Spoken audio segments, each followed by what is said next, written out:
Welcome back to the RocaNews show, and we are so excited for a big day of news. I'm one of your hosts, Max Towey. I am host number 2. I'm Max Frost. And we got Rob. I'm Rob. Repping the producer chair today. And, you know, we're super excited to give a few updates on some key races. And you know what we don't like to do on this time? We don't like to waste time. We don't like to waste time on the show. So we're going to get straight into it, starting with the race in this very city, in New York City. We're due for an update, and the update is this. Zohran Mamdani seems like he's running away with this thing. So the polling now shows he has 90%? According to Kalshi, he has a 90% chance of winning the election. Zohran Mamdani, that's right, has a 90% chance of becoming mayor of New York City. According to Kalshi, the latest poll shows actually some changes, and that change is not his lead shrinking, but it's Sliwa moving up and closing the gap with Cuomo for second place. So you had 43% for Mamdani, and then you had, I think, 28%. Can we get this up? 29% for Cuomo, and then 19% for Curtis Sliwa. And so this is stunning, but it also kind of reflects something we've seen on social media, which is that Cuomo keeps going viral for the wrong reasons, and Sliwa's going viral for the right reasons. So Cuomo essentially, after losing the primary, he said that he was going to eat away. You had a lot of people who didn't vote. He was going to eat away at Mamdani's support. And in reality, it's been the exact opposite that's happened. People have fled from Cuomo the longer this campaign has gone on. I mean, there's this viral exchange on Nate Friedman. It might be worth pulling up, actually, but Nate Friedman, he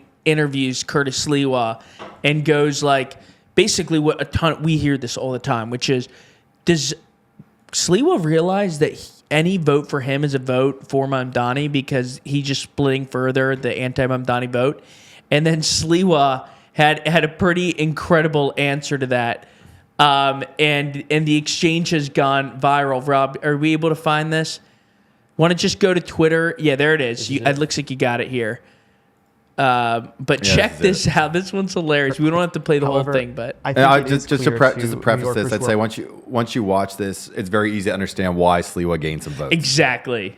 Against Mamdani, that you and Cuomo are splitting the anti-Mamdani vote. So my question is simple: are you okay if Mamdani wins that you, so to speak, contributed to that? Well, number one, Ackman is a jerk. I love the look into the camera. Here's a guy who goes up to Newport, Rhode Island and thinks he's a professional tennis player. Come on, Ackman. Stay in your lane. Does he know anything about politics? No. Does he live in New York City? No. He lives in Chapakua, the whitest suburb of America, where even the lawn jockeys are white. He may know Wall Street. He may know hedge funds. He has been wrong every step of the way with the billionaires. So let's say people come to the conclusion, if somehow I lose, and we know Andrew Cuomo's lost. He's already tossed it. I don't know what that means, but okay. Oh, it's because of you, Kurt. It's because of really? Because of the Democrats. Wait a second. Who created Zohran Mamdani? Who embraced him? Who nourished him? Who supported him? And how dare you, people who know nothing about politics, suggest that everybody who's going to vote for me is suddenly going to be reborn? We love Andrew Cuomo. He killed all these elderly. He's a sexual harasser. He told conservatives and Republicans in 2014, if you're conservative and you believe in right to life and the Second Amendment, you have no place. All right. I think that, and so there are a number of reasons people think Mamdani's surging. I think one reason why Mamdani continues to maintain a wide lead is that Andrew Cuomo's campaign absolutely and utterly sucks. Every new strategy he's tried, even two from this week. One is a guy from his campaign who pretends to be a Zohran canvasser, and he goes around and shows people the craziest Mamdani policies, and he's like, did you know he supports this? And basically, he's posing to be a staffer in the Mamdani campaign, which apparently is illegal. And then you also had him doing an AI-generated video related to Mamdani that kind of flopped, and he's done all of these absurdly dumb social media illiterate moves that are clearly crafted by consultants in corporate boardrooms, and it's all backfiring. And at the same time, you have Mamdani, who continues to do all the little things right. He's great on his feet. He was good at the debate, and he had recently a clip where he just made a post about getting rid of the scaffolding in New York, which all New Yorkers loathe the scaffolding, and he keeps doing these moves. Now, some people call it sewer socialism, which is the term where you do little things right with socialist leadership just so people associate it with high quality of life. But anyways, so, I mean, do you have a different read as to why this race remains so lopsided? Well, I mean, as far as I'm concerned, there isn't a race. There's Sliwa and there's Zoran. But Cuomo, I mean, you don't see Cuomo anywhere. No. I mean, none of his stuff has any traction. You don't hear people talk about him. You don't see, I mean, there's no presence, whereas Zoran's everywhere. I mean, like, his presence. And now, to his credit, Sliwa is too. You know, like, and I think if there were more time for him to get his message out there. Now, I think in New York, voting starts in a couple days, and you know, like, it's too late for him to do anything. But Cuomo, I mean, the entitlement, the fact that he would lose the primary, proceed to try to get Eric Adams out of the race and all this kind of stuff, and then just do nothing, actually put in no apparent effort.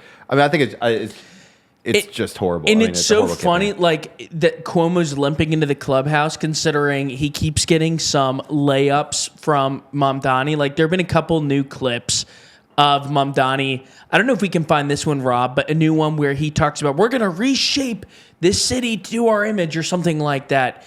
And this one's starting to go viral.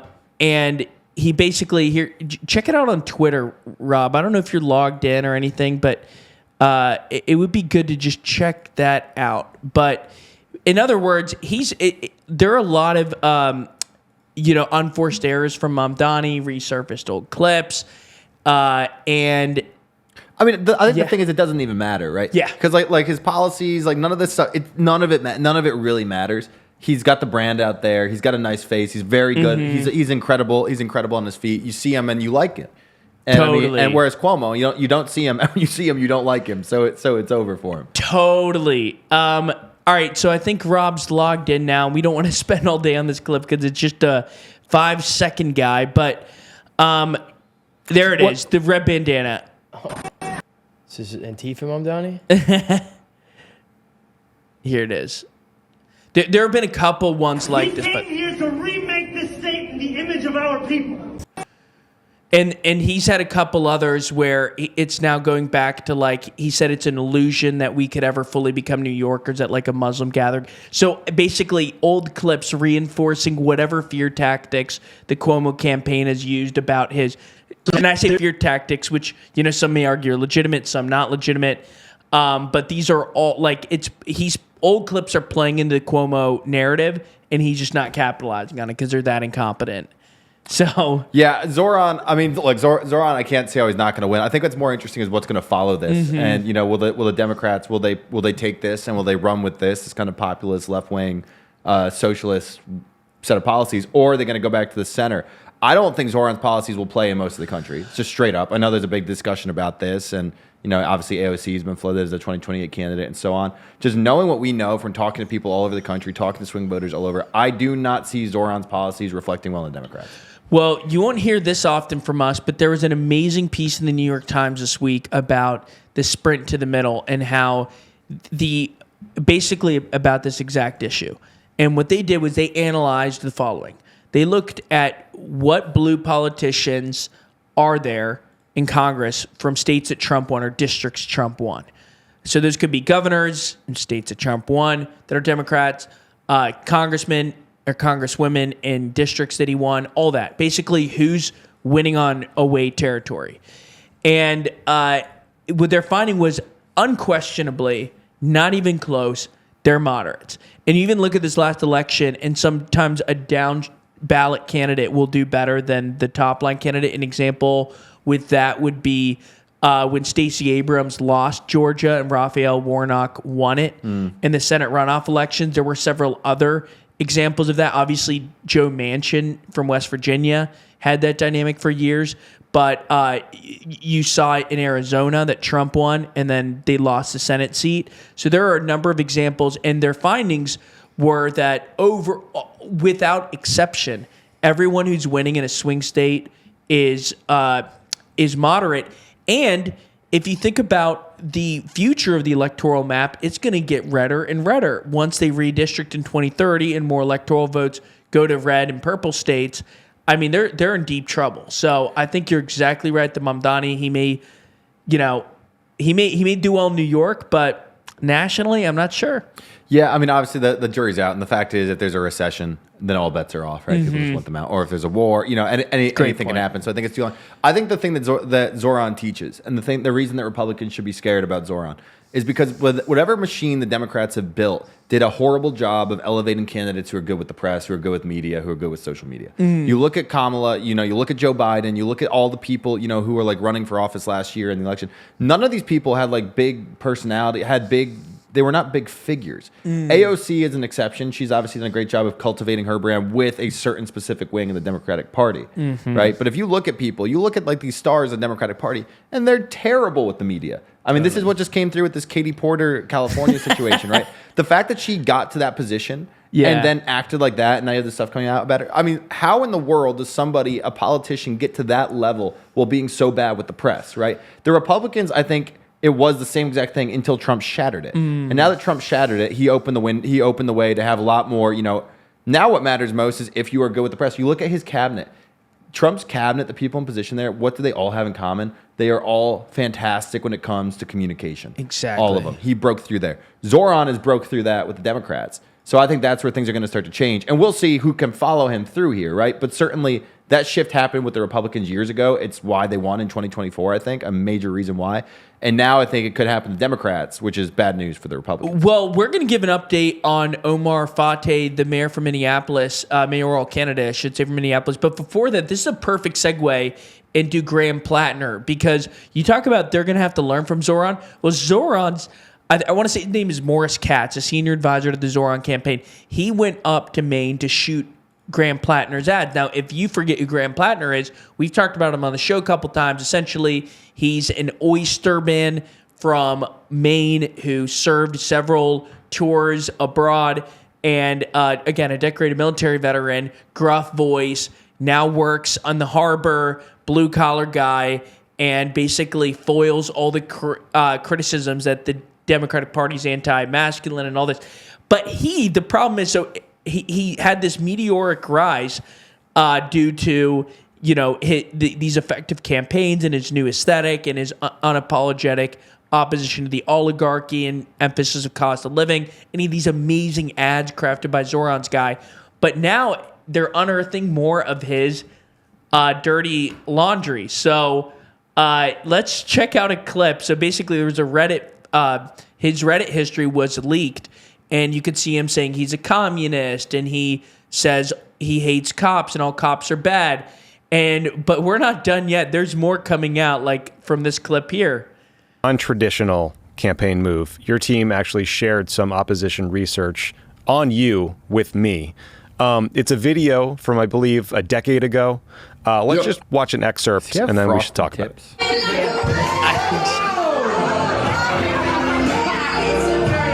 I can't believe his team shared this. I don't think it plays well.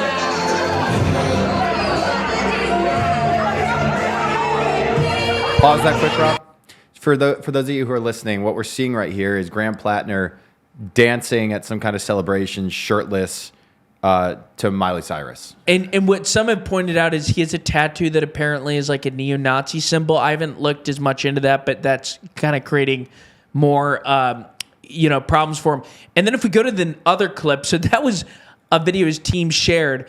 But then beyond just him stating he's a communist and making these other claims, by the way, he has since released a video disavowing most of what he wrote, saying he thinks it was terrible. He talked about how he had PTSD coming back from Afghanistan and he was kind of lost, and then he found community and he found a new job, and he sort of, stabilized his life since. But at the time, he was in a really dark place, and so he said he kind of disavowed these views. But some people are like, you were voted most likely to be a revolutionary in your high school yearbook, and you're a left-wing politician today. So you saying you're a communist in the shadows is not that unbelievable. To be fair, didn't he say something in there about how it was like a Reddit thread on when you became a communist? Or rather, it was a Reddit thread on... Everyone says you become conservative as you get older. Yeah. That didn't happen for me. And Graham Platner said when he was conservative or something, and then he went to the military, realized everything was a lie or something like that, came back, and then became a communist, right? Yeah. So, which is interesting because, he was voted most likely to start a revolution in high school, but then he joined the military. And he served, I believe, in both the Marines and the Army. And then he became private security. He became a military contractor providing security to the U.S. ambassador in Afghanistan. So he went back and he stayed. So he's, I mean, this is years. Did you and see years. that he allegedly with Blackwater? No. Yeah, that's what someone leaked that filing. It was a shell company, Blackwater. Hold off on that. I don't want to like totally. We haven't done a deep dive into it, but I saw from like an open secrets document. Wow. That he had some ties to that. But anyways, Rob, let's go back to this clip where this is just another interesting exchange, and also it you know, when you have these new insurgent candidates like a Graham Platner, that you haven't always done the due diligence. So this is just kind of a bizarre clip. The first Reddit post I wanted to ask you about is from 2013. So someone wrote on Reddit, "What is one question you've always wanted to ask someone of another race?" You responded, "Why don't black people tip? I work as a bartender, and it always amazes me how solid the stereotype is. Every now and again, a black patron will leave a 15 to 20% tip, but usually it is Deadly between serious. 0 and 5%. Also, this is There's the got first to be a question they reason ask behind him it. What over is it?" comments. End of quote. How did you feel rereading that post? And what's your response to people who hear that and think that is like textbook racism and it's offensive? I mean, one, I was legitimately asking the question. I mean, that was the point of the thread, was to ask the question. Amusingly enough, I remember this time when I had first started bartending, and then I had a conversation with a friend of mine who was black, who was a bartender, who did a great job of walking me through structural injustice and the fact of feelings of lack of agency. There were a whole bunch of reasons, and after that, I was like, oh yeah, that makes absolutely perfect sense. It was certainly not meant as a malicious thing. I was asking the question because that was kind of the point of the thread, actually. So you're saying that He turned his this is not something that you were you'll wanna keep shit hearing posting this, about. yes. This was not something that you felt, it wasn't meant to be a commentary. It was a question you were sincerely asking on a Reddit thread because you thought there might be some sort of like cultural explanation or something. Is that what you were saying? Yeah, I like there was I grew up in Maine. I had never bartended before. I was living in Washington, D.C. And I honestly, I reread a lot of the comments for obvious reasons. Many of them I'm like, oh God. That one I must say, I was legitimately curious. And it was not, certainly not meant in any malicious way. Anyways, and I got an answer soon after. Okay, so I just love the progressive dude to take it from. He says he makes this stereotypical question, whatever, and then he tries to translate it into a sign of how woke he is. Yeah, I know. Well, of course they don't tip. Why don't they?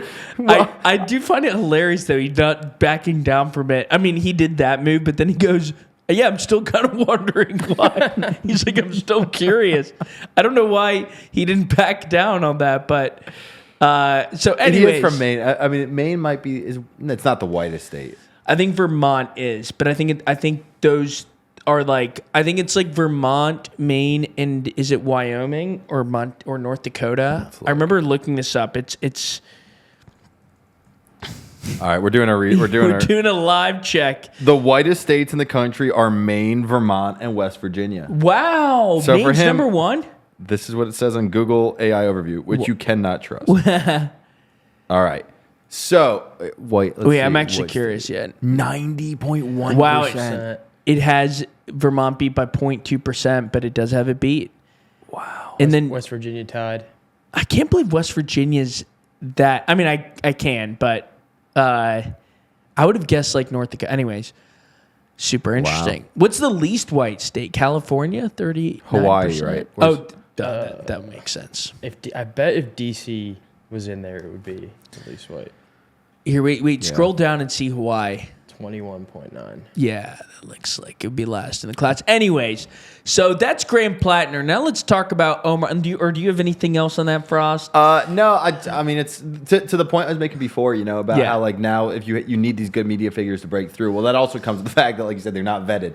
But the thing is, half these politicians are vetted and do horribly stupid stuff Exactly. anyway. So who knows?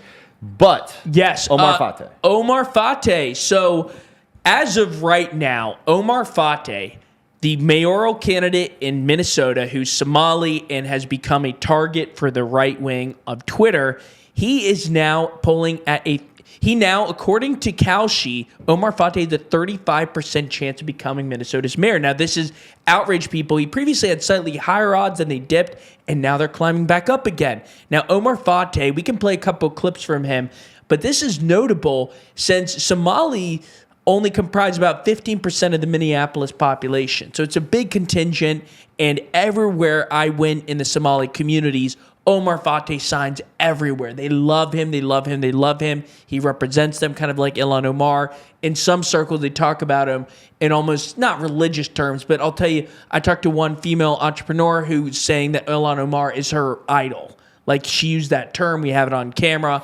And similarly, he kind of has that vibe of people love him. And so he has that control, but he also has an alliance with the left wing of the Minneapolis Democratic base. And that's embodied by the fact that other progressive candidates running have allied among themselves in Minneapolis' ranked choice voting, where they're all doing a don't vote for Frey, don't rank Frey, or Jacob Frey. That's how you pronounce his name. It's Frey, but you pronounce it Frey. And so basically, he has an alliance with other progressive candidates to not rank Frey in their ranked choice voting. And he also is getting almost support for how much of a target he is on X, where people almost sympathize with him. But we can play some clips that have made him a target on X. But again, Jacob Frey is a liberal mayor. He speaks in Somali in ads. He joins all the Somali celebrations. He recently said he wants to visit Somalia as a country. This is not some right-wing xenophobe. And he was also a standard bearer of the BLM movement. And even though he didn't, usher in all the policies they wanted, he was still very much involved. So let's get a couple of Fateh clips up. Just worth noting before we get to the clip that Ranked Choice Alliance, Mamdani did that with Brad Lander, the city comptroller, against Andrew Cuomo. It's like part of the progressive playbook now. It's big.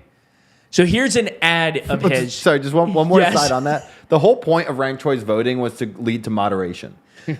And that's just totally that was the promise. Freaking point. So. Great freaking point. So we'll start with a clip of him because you can't just get his worst moments. So let's get his. We all start our days in different ways, but we're all trying to get to the same place. A vibrant city filled with the love of family, friends, and neighbors. That's what makes Minneapolis home. Went there. We choose to live here. Really? Yeah. We raise our families here. We start our businesses here.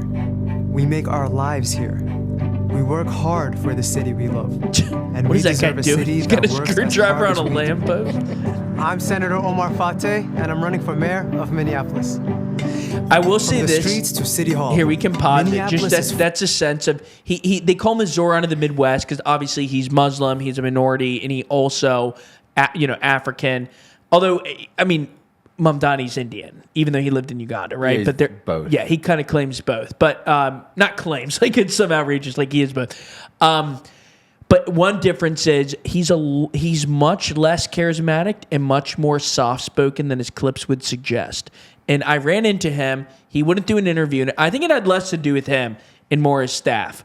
I actually looked up the profile of the woman Raquel who wouldn't talk to me. Red, purple, dyed hair, super leftist, goes to Star Trek conventions. Like just someone who probably sees us with the camera and goes, they're here for a hit piece, even though we're obviously not. And but let's play a couple clips of Fateh and sort of the other side of, or at least some of the. This one isn't even that controversial. This isn't like a gaffe or anything. This is just him listing his. Yeah. What would be some of your top 2-3 priorities for the city? So that's a very good question. So the first I would say would be a hostile federal government with not only Donald Trump in office, but he has essentially a trifecta, both chambers of Congress and the Supreme Court. And a lot of our neighbors, especially our undocumented residents, are very concerned. So that's his number one priority. And then I think we may have another clip of him talking about here. Yeah, this one. Terrorists, we heard them being called drug dealers. We heard a lot of insults. We heard that they're a threat to our national security. And that's a flat out lie. You want to know who the real threat is, Madam President? I'll give you a hint. They don't look like our chief author.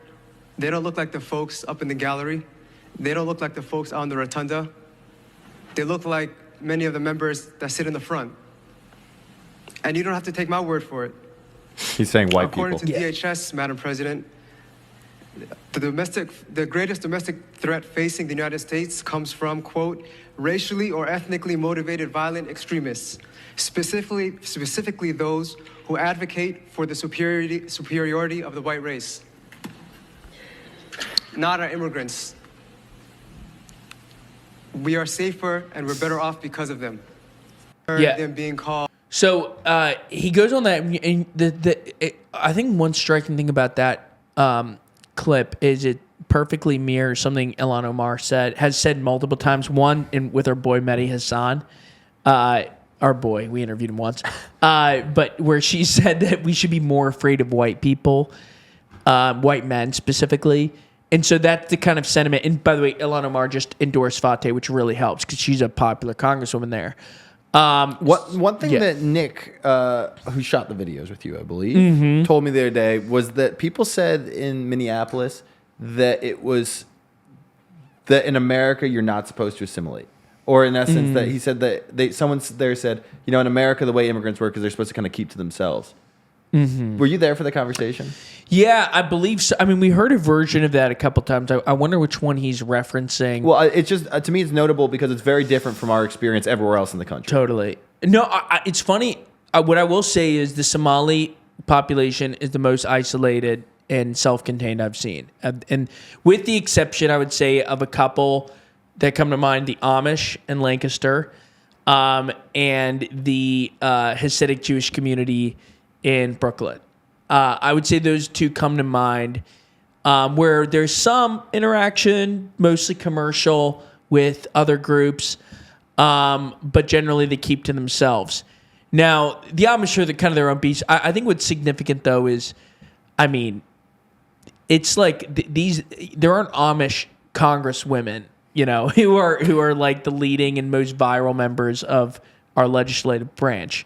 And I think you see, especially with Omar Fateh, even if he doesn't win this mayoral race, he's going to be a force. He may go to the next most Somali district. I don't know if they have enough population actually for him to get elected, but he'll be relevant. All that's to say, maybe he'll go into some national org or TV or podcasting, whatever. This is a big group, and it's kind of self-contained. Another thing I'll mention without getting too boring is, I was looking up this. We went to United Somali TV for an interview with the Somali member of parliament who lives in Minnesota. He gets paid by the Somali government, and he lives in Minnesota.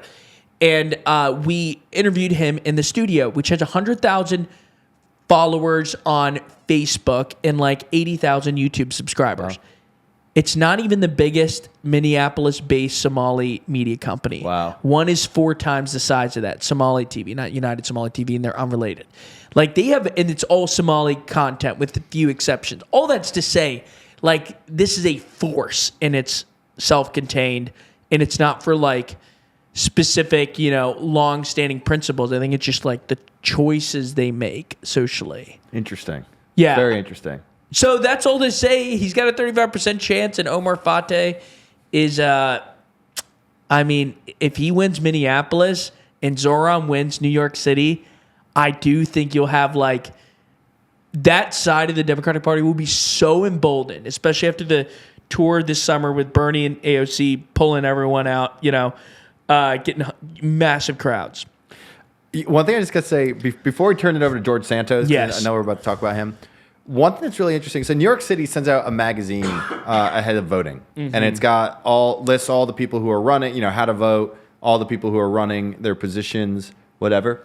It's really interesting to flip through it. Last night I didn't look at it, but last night I was looking through it because it's got the people running for each different district, council seat in the city, and some of these council seats have very unique ethnic or religious makeups, right? Like you have like the Orthodox Jewish people in Brooklyn, right? Like that's they can probably get their person elected, right?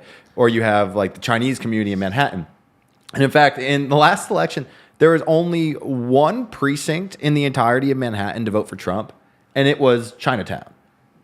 And specifically this one part over there in Chinatown. So I'm looking at who's running from there. And the lady, there's one of the people running from this district. She's a Republican. She's got a Chinese name. Okay, I gotta let me look That's it up so I don't butcher this, because I just thought it was so interesting. It goes to show the different politics that exist. You know, when you look at a city the size of New York, it's really it's the size of a country, right? Like we're talking 8 million, 8.4 million, yeah. So, it's totally that is unreal. But this one that cracked me up, it was just something that you would not really think.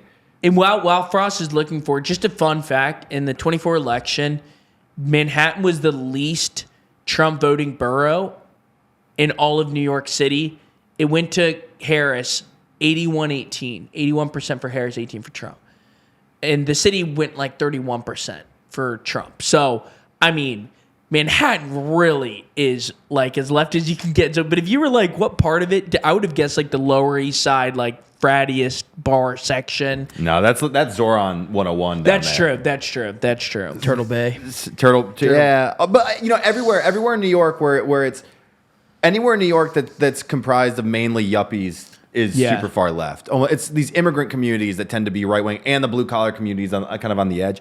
So there's one that I was looking at. She was a Ukrainian immigrant who said her family fled the Soviet Union, all this kind of stuff. I'm sure she's running for probably a Russian speaking area somewhere in Brighton Beach or something. She was Republican. She was running. But this one I found, her name is Helen Chu, Qiu, probably. She's running as a Republican. Her number one issue is stopping the release of repeat offenders. Number two is removing useless scaffolding. But the thing that I found interesting here, she went to Harvard and Columbia and Zhongshan University. But her affiliations, Jewish, Chinese, Christian. Wow. We've built in a lab for New York. Yeah, that is a very interesting. And I would love to talk to her. Honestly, she's probably like 2 blocks from me. Awesome. We should definitely do that. That'd be really interesting. But yeah, it just goes to show these cities, you end up with these really the politics are way more interesting than it seems, right? Everyone's like, oh, it's just like a woke, like every city just like some like woke, whatever. And in reality, you dig into it, and each of these different neighborhoods or communities or whatever, I don't want to say neighborhoods, because like most of the neighborhoods, a lot of it's transplants. It's the neighborhoods like Chinatown. It's like these are Chinese families that have been here for generations now. And same with like Brighton Beach with the Russians. So you get into a really interesting, thing there. You can find, it's United Nations. By the way, before getting into Santos, do you have any insight on Japan's new leader, this new conservative? Not enough that I want to talk. Because I was like, I just saw that, and I didn't know if you'd been following that closely, but it just came to mind because seeing Japan elected a conservative woman who loves like heavy metal and idolizes Margaret Thatcher. So I just thought that was interesting. Could be a fun deep dive to do. But Brighton Beach, by the way, is that why? What was that new? I saw Honora. Is that okay? That's all the Russian. All the Pretty Russians accurate. are out. Yeah, that's I'll say a lot of Russians are there, and then the adjacent neighborhood like Sheepshead Bay. But it's like a lot of Jewish people. It's a lot of Jews who left the Soviet Union, and then a lot of other people who left the Soviet Union kind of after in the 90s. Got it. Ukrainians, Russians, Uzbeks, whoever. Well, let's talk. Let's marry these two topics of members of Congress and New Yorkers. And George Santos would say he's Jewish. Jewish, as he said. I should have done that. He probably said he fled the Soviet Union too. So this is a perfect segue. Okay, so George Santos is out. And the question really, we wanted to know is why. Of the closet? He's been out of the closet. Okay. Although one thing I love is that one of the lies that he was exposed for was he said he wasn't a drag queen. He said he had never done drag, and then the videos came out subsequently that he was a drag queen back in Brazil. Wow, dude, the list of stuff he lied about just goes on. Yeah, I forgot about the fact he lied. He lied to say that. Well, one thing he lied about was that he said his mom died in 9/11. His mom was not even living in America at the time. Lied to say he was the descendant of Holocaust survivors. Was not. He lied to say that he produced the Spider-Man Broadway musical, which apparently was one of the biggest flops in Broadway history, and that was the one he took credit for. So the list of his stuff goes on and on and on. Now, I don't want to just attack the man. I think it is a little bit more nuanced. After looking into why Trump pardoned him. So in essence, what happened here is this: George Santos pleaded guilty to a couple crimes, fraud and identity theft, last summer or fall 2024, right before Trump had been elected. He gets sentenced, I believe this April or May, to 7 years in prison for this. And essentially, what the government said he did was he took money. He deceived people into putting money into his campaign. He overstated the success of the campaign, how much money they were getting, so the Republicans would back him. He then leveraged that to go get more donations. Once he got the donations, he then took the money for himself, and he spent it on Botox and suits and whatever. George Santos pleaded guilty. He said he pleaded guilty for two. Essentially, what he says is this. He deceived people into giving him $55,000, which he then diverted to personal use. He says that's the extent of the crime. The government says it was this whole thing. It was the Biden DOJ at the time that brought the charges, and they say it was this whole plot to defraud all these people, whatever, which I think is true, right? But he pleaded guilty. George Santos says he had to plead guilty because the DOJ adopted the media narrative and pigeonholed him, and he couldn't fund his defense, whatever. The interesting question is, he got over 7 years in prison for this. And you think about that, you think about what other people did, and they do not get a fraction of that much time. And also the fact that all this stuff came out, it came out because he got caught lying, right? So he was lying, and then they started investigating him, then they found the crimes, and then they charged him. The question that I think is interesting, though, is like, okay, so if 7 years in prison for this stuff seems to me like a lot. The other question, though, that's interesting is why Trump actually did this, like what Trump's interest is. Now, the number one person who was lobbying for his release was Marjorie Taylor Greene. And the other thing is, well, Santos was in prison. He was writing a weekly column for his newspaper in Long Island wherever he was in prison in Jersey. And he would write a weekly column. And the last one he wrote was, he talked about he got put in solitary confinement and he was dehumanized and everything was there and all this stuff. But yeah, he wrote a letter pleading to Trump, and Marjorie Taylor Greene was kind of echoing this stuff and telling Trump to commute a sentence. And in the end, Trump did. So why does Marjorie Taylor Greene like him so much? This is where I think it gets really interesting, because Tucker also had Tucker had him on right before he went to prison, and then Tucker kind of enabled him to make his argument right before that. Right. He was a clown. What he says is that DC is totally corrupt. He said the DOJ is a cabal of pedophiles. It fits into this whole kind of MGT view of things too. This real DC is a rotten place, and all these people are rotten, and they're prosecuting people who like Trump and persecuting them, whatever. It fits her worldview. It fits Tucker's worldview. Yeah. I don't know. Yeah, I always wondered why Tucker had him on. I figured he was useful in some way, and it seemed that again, as you pointed out, I think he had a couple lines on that show or another about how affairs in Congress are so much more common. I also found it funny that a lot of his claims were taken at face value. The guy who made up producing the Spider-Man musical, but I remember, and he just sort of, he also loves political lawfare victims of the deep state, and that they really came after him because he told the truth about them and how corrupt it was. But the thing is, he wasn't even saying anything interesting. And again, to your point, his credibility was shot. Yeah. To me, the one interesting question here is, does it sound fair that he did that he, defrauded to people to donate to his campaign? Yeah. He then stole some of the money, used it for himself, and he got 7 years in prison. Is that a bit of a double standard? I mean, to me, it sounds like it's probably harsh. But then again, I don't really know. I do think the fact that he's just been released from jail because Trump released from prison because Trump on a whim was like, yeah, sure. That seems to me like an egregious miscarriage of justice, but I don't know. That's just my 2 cents. Well, the pardon that apparently Trump administration, well, according to TMZ, they're looking into is the Diddy one. Now, they vociferously denied it in a statement sense, but that's one thing that broke, and people were like, what? No, to be clear, this is like a TMZ report. There was no merit to it as far as we know. But oh my goodness, if Trump did that between that and Epstein baggage, that could break his base. But wow. Well, sorry, I'm just looking here because I want to find another story, pardon-related story today that Rob sent. A guy who's pardoned, Jan 6 rider who's pardoned, was arrested and charged with plotting Hakeem Jeffries' assassination. Wow. This is today. He was clearly repentant when they let him go. Well, this is the thing. I mean, Santos, you think Santos is going to change his behavior whatsoever? He spent 3 months in jail. He wrote a column every week, and then he got freed. I think because so many are interested in this narrative, he'll be able to have some viral Twitter podcast existence where he fabricates stories about what happened in Congress and this and that. I just think he's going to see how he can be useful and make money in this next stage. He's clearly a fraud, and he kind of sees the currents, and he loves the camera. He'll go even to the most... he did an interview with Z-Way. I don't know if anyone knows Z-Way, but this kind of like left-leaning black comedian who like does not like Republicans. She's very funny, by the way. I follow her, but she had on. She has a great interview with Chet Hanks, a few great ones. I've seen that. But anyways, he went on there and he just loves the spotlight. So you just know he's going to turn into this. Wait a second, was he the only one telling the truth all along? You know, is he the only honest one? I'm not kidding. That's my prediction. In a year, George Santos is going to be viewed as almost the only one. Not because, as almost the only honest one, not because he is, but because it just sort of fits with a lot of the most viral narratives that exist on the right today. I totally agree with that. Well, on that note, we don't need to spend all of the day talking about Santos. Was there anything else you want to cover? I don't think there's much else to cover. Rob? I just want to ask you guys a question. Given there's kind of like a link between all the figures we talked about today, and I think it's like authenticity between Omar Fateh and Zohran Mamdani and even George Santos to agree. Is this like the end of the consultancy class? Like, is this where like the Andrew Cuomos of the world who are listening to the McKinseys, like, is this it, or is there going to be a resurgence? Is this just a moment?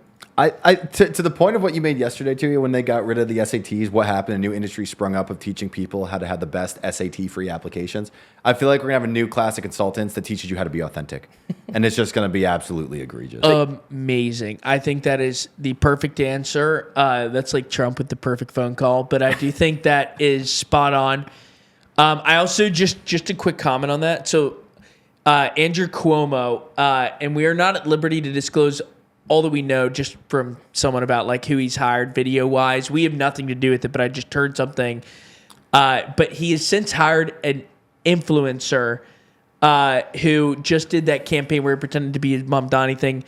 And basically it was supposed to be like an edgy, funny video. He dressed up in a Zohran shirt. He goes and talks to Zohran voters, gets signatures, and basically makes them look dumb for all the policies he actually believes. And so that was their reaction to him not getting the young vote, was to hire an unfunny young person who's going to do this prank that's also illegal and isn't even funny or engaging. And so I also think people will take the lesson of like, go on TikTok, do something funny, trendy, and they'll just do it wrong. So at the end of the day, consultants can't make someone likable. I think Zohran's worked because he is likable. I think Fateh struggled because... or it has succeeded because of his base in that alliance in Minneapolis. And Platner also has a great story and image. I don't think it has to do with consulting. I think, yeah. So I guess there will be maybe some authenticity, but we'll see. And on that note, hit that subscribe button. We're going to be authentic. We're not going to tell you got to do it. We're not going to tell you have to do it. We're going to say you should hit it. That's authenticity. Thank you all for watching.